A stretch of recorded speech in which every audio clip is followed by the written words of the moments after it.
But what, though, makes the difference between a finalist and the winner we hope can be? The sports psychologist, Roberto Forzoni, joins us from Wimbledon. Roberto, very good morning to you. I know I'm told you've worked with Andy Murray before. There's never been pressure like this. How will he respond?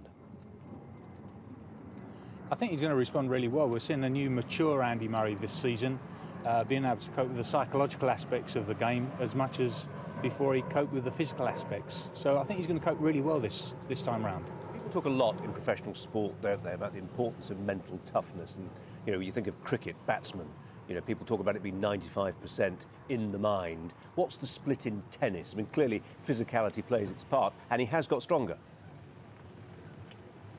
Yeah, I think what happens in all sports, when it gets down to the crucial moment, it does come down to your mindset. I mean, physically, you've done all the work. Technically, tactically, you're there already. You've got the technique. So when it comes down to these fine moments, like a slam final, it comes down to the mental strength of the competitor. And what we're seeing from Andy this year is, for the first time, I think, when it comes to the crunch, he's able to handle that pressure a lot better than previously. So he's controlling on things he can control. He's not getting, his emotional temperature's not fluctuating too much. So he's not shouting at the bench. His body language is much better.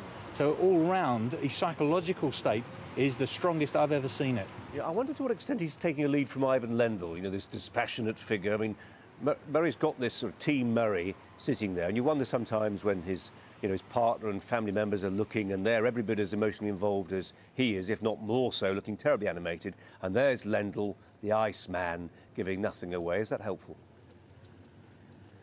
Of course it is, yeah, and that's one of the reasons that he got Ivan on board, because of his mental strength and his mental character. And some of that's brushed off on Andy, but let's not forget, Andy's been in these slam finals now. This is his 4th slam final, so he's used to the occasion, and he's not letting the pressure of the media and the hype get to him. He talks a lot about being in his bubble this time round and going home and just trying to detach himself. He's not reading the papers, trying to not look at too much TV and coverage of Wimbledon. He's trying to keep himself to himself and just not play the occasion, but play the match. And that's what he's doing well, and that's what's going to give him his best opportunity of getting a result today. The thing is, Roberto, I suppose that there's enough within the match itself, as you say, to mess with your head, isn't there? I mean, I was just thinking about the semi-final match and that final winning point, which had to be reviewed, and it was just in, and he casts his eyes heavenwards, looking for some kind of divine intervention, or, you know, thanking somebody somewhere for making sure the ball had landed in. You can forgive them for being superstitious, some of these top-line players, because the margins are so fine.